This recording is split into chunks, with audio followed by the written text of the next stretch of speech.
본문의 마가복음 5장의 이야기는 마가복음뿐만이 아니라 마태, 마가, 누가 이 세 복음서에 모두 나오는 이야기 중에 하나입니다.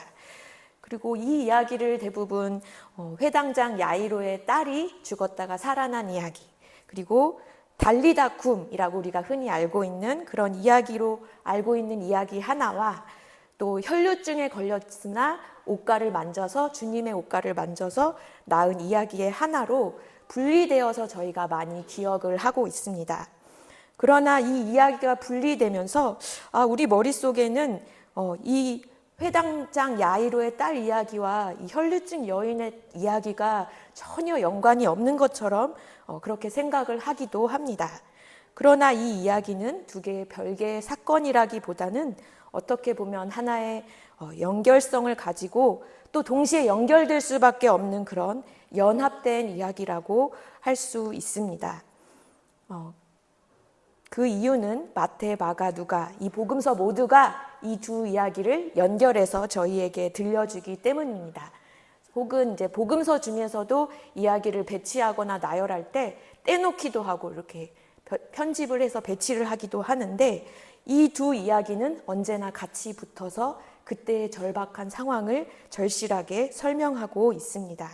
오늘 이러한 시점으로 이 두 가지 이야기를 한번 비교하고 연결하면서 주님이 우리에게 주시는 말씀을 다시 한번 되새기고자 합니다.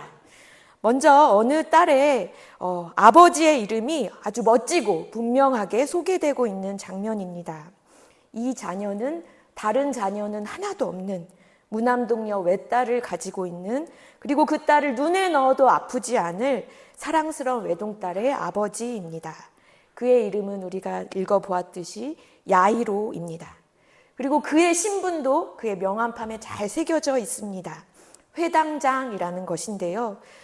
회당은 성전과는 달리 이 이스라엘이 그 주변 강대국에 의해서 다 멸망당하고 포로로 유배가 되면서 이 이스라엘의 민족성은 유지하자 해서 모이고 또 예배드렸던 장소가 바로 이 회당입니다. 그런데 이 회당의 문화는 로마 제국의 속국이 되었던 이 이스라엘 나라 상황에서도, 예수님이 살고 계신 그 상황에서도 이 회당의 문화는 지켜졌습니다. 그런데 그 중에서도 회당장이라는 역할은 이스라엘의 민족성과 종교성과 또 그들의 모든 사회적 문화를 다 지도할 수 있는 그런 지도자의 역할을 단단히 하고 있었습니다. 단순히 저희 이장님, 면장님, 읍장님, 시의원, 국회의원 정도가 아니라 종교적으로도 또 율법을 잘 가르치고 또 모범을 보일 수 있는 여러적으로 도덕적으로나 종교적으로나 이념적으로 지도자의 자리에 잘 있었던 그 한 사람 중에 하나였습니다. 바리새인 중에 바리새인이라고도 할 수 있고 랍비 중에 랍비다라고 할 수 있는 이 회당장 야이로가 예수님 발 앞에 울면서 엎드리는 장면이 시작됩니다. 당시 유대 신앙에서 예수님은 이다나 같은 존재였습니다. 사람들이 하나님의 아들이 오셨다, 그 메시아가 오셨다 이렇게 고백하는 사람도 있었고 성전을 허물기도 하고 또 낡은 부대와 같은 이 이스라엘이 지키고 있는 율법에 새로운 혁신적인 메시지를 가져오는 그런 분이었습니다.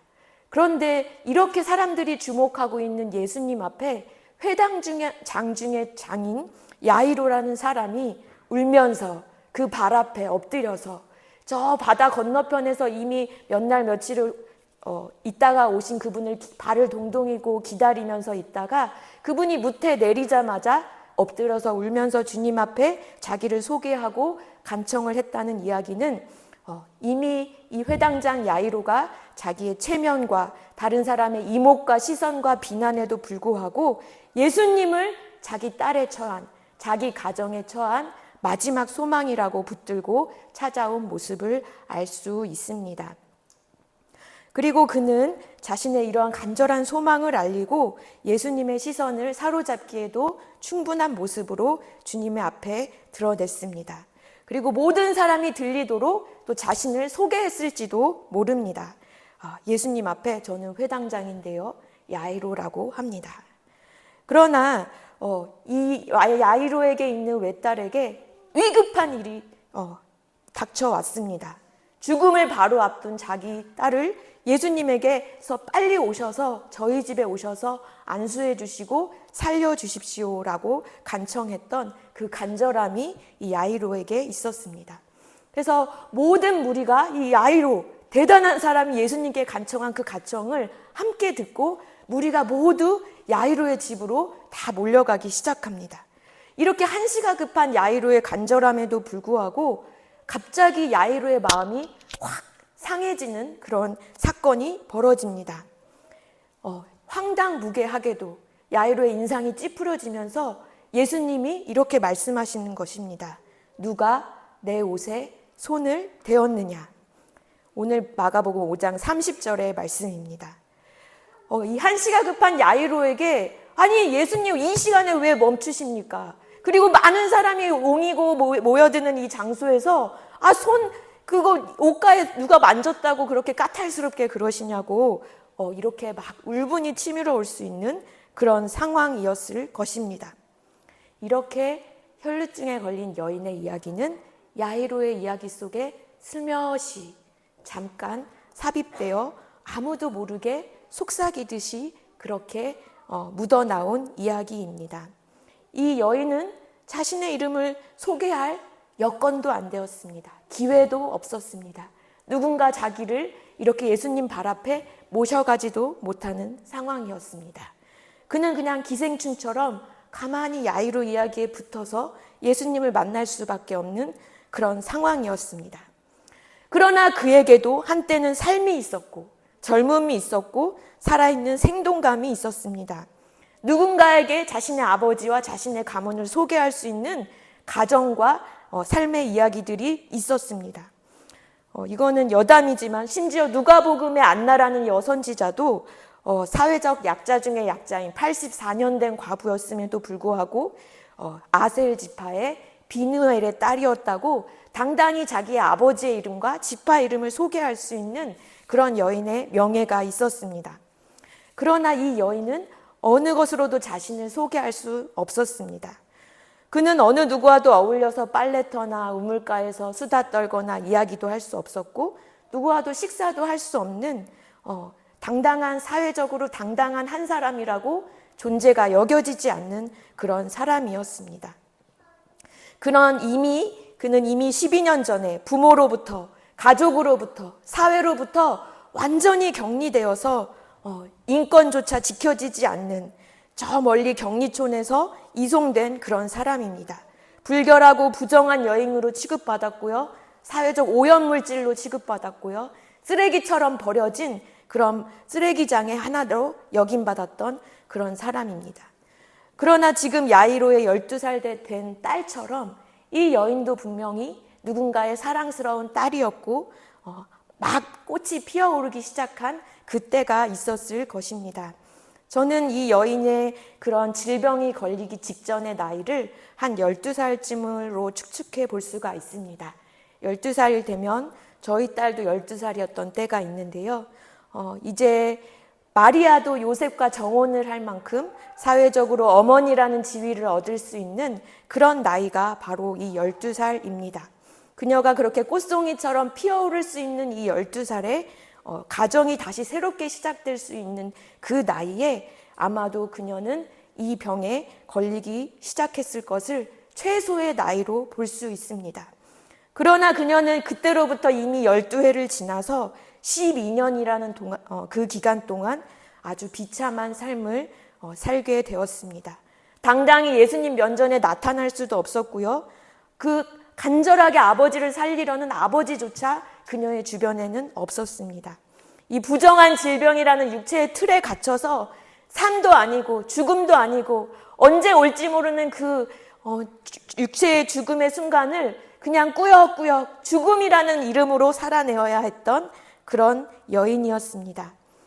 예수님 앞에 당당히 나서서 내 뒤를 따라 내 집으로 따라오세요라고 말씀을도 드릴 수 없었습니다. 그렇게 예수님께 소망을 두었던 이 한 여인은 기생충처럼 소망조차도 기생충스럽게 두어야 했던 여인이었습니다. 그러나 예수님은 이 여인 한 사람을 위해 가던 길을 모두 멈추셨습니다. 그리고 그녀에게 진정한 생명을 주셨습니다. 단순히 그녀가 고통스러워했던 질병만이 치유된 것이 아니라 그녀에게 확실히 주고 싶었던 치유의 모습이 있었기 때문이었습니다. 예수님 옷가에만이라도 손을 대어도 낫겠다는 그녀의 그 믿음을 보시고 그녀의 몸의 변화를 느꼈지만 그녀는 입도 뻥끗할 수 없었습니다. 성전 미문에서 구걸하던 자가 은과 금은 내게 없어도 너를 구원한다 하였을 때 그는 펄쩍 뛰면서 걷기도 하고 뛰기도 하면서 하나님을 찬송했다고 하는데요. 이 여인은 자신의 병이 끝나고 병이 고쳐진 것을 알면서도 뛸 수도 없었고 말로 다 할 수도 없었고 환호를 지르고 싶어도 입도 뻥끗할 수 없었습니다. 그러나 예수님은 이 많은 사람들이 있는 이 자리에서 그 사람을 당당히 이렇게 소개하셨습니다. 그가 여기 있다. 그가 여기 존재한다. 그리고 그 사람 앞에서 이렇게 그를 부르십니다. 따라. 마가복음 5장 34절. 따라 내 믿음이 너를 구원하였으니 평안히 가라. 내 병에서 놓여 건강할지어다. 바로 이분을 자신의 딸로 소개하십니다. 내가 살려낼 내 딸, 내가 사랑하는 내 딸, 야이로의 마음처럼 생명이 절실한 내 딸을 여기 있다 라고 사람들 앞에 그렇게 소개하십니다. 여기서의 이 딸아라고 불리는 딸은 그냥 회당장 야이로가 내 딸이 죽게 되었습니다 했던 그 딸과 너무나도 똑같은 말입니다. 헬라어 단어도 아주 똑같은 그 단어입니다. 누군가에게 잃었던 그 사랑스러운 딸이 예수님 안에서 당당히 하나님의 딸로 다시 부름을 받은 것입니다. 이 여인이 잃어버린 딸의 지위는 사회적으로 버림받은 기간은 12해라고 소개되어 있습니다. 그리고 마태, 마가, 누가 대부분의 기자들도 야이로의 딸이 12살이 되었다고 분명히 기록합니다. 12해 동안 잃어버렸던 딸의 지위가 12살 동안 충분히 사랑을 받았던 야이로의 딸이 죽음 앞에서 다시 살아나는 그 순간에 다시 회복되는 이야기가 연결되는 것입니다. 이렇기 때문에 우리 이 회당장 야이로의 딸의 이야기와 이 혈루증에 걸렸던 이야기의 딸의 이야기는 연결되는 이야기로 볼 수가 있습니다. 담임 목사님께서 오늘 설교를 준비 잘 되었냐고 하시면서 그 12년 설교 잘 되었냐고 물어보셨습니다. 네, 지금 웃자고 한 얘기였고요. 네, 어감이 그렇잖아요. 제가 이 원래 설교 제목을 12년이라고 썼거든요. 근데 영 아닌 것 같아서 그냥 12해, 12살로 고쳐보았습니다. 그러나 우리 타락한 우리 인간이 기억하기엔 딱 12년이 딱이죠. 네. 목사님 덧붙여서 18년이 아닌 게 신의 한 수다. 네. 주님이 12년을 딱 어떻게 맞추셨냐. 우리 한국을 위해서 18년 아니고 12년을 맞추셨다. 38년 된 병자도 18년이 아니고 38년 동안 두셨다라고 말씀하십니다. 이거는 살짝 농담을 이렇게 붙였고요. 지난주 우리 담임 목사님께서는 미가서 말씀을 통하여 하나님이 우리를 통하여 하나님 나라의 뜻을 이루시며 우리에게 하나님 나라를 유업으로 받을 하나님 자녀된 삶을 이렇게 감사와 믿음으로 살아나야 할지를 우리에게 명하셨다고 말씀하셨습니다. 미가서 6장 8절의 말씀입니다.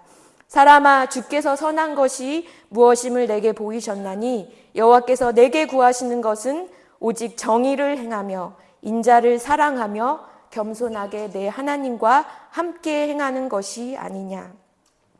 주님은 우리에게 이렇게 사랑을 가르쳐 주시고 회복시키십니다. 그리고 그 안에서 우리에게 진정한 하나님의 자녀로서 하나님 나라의 정의와 사랑과 하나님과 함께 겸손히 행하는 것을 가르치십니다. 어느덧 우리도 모르게 숨어있는 잃어버린 우리의 딸이 우리 주변에 있을 수 있습니다. 우리도 모르는 사이 무관심했던 우리의 아들이, 하나님의 귀한 아들이 그렇게 기생충처럼 슬며시 살아가고 있을 줄 모르겠습니다. 우리 겸손하게 하나님과 함께 행하는 우리가, 또 우리 교회가 어느 누구도 잃어버릴 수 없는 귀한 하나님의 아들, 하나님의 딸을 회복시키는 하나님의 복된 자녀들이 다 되기를 소망합니다. 같이 기도하겠습니다.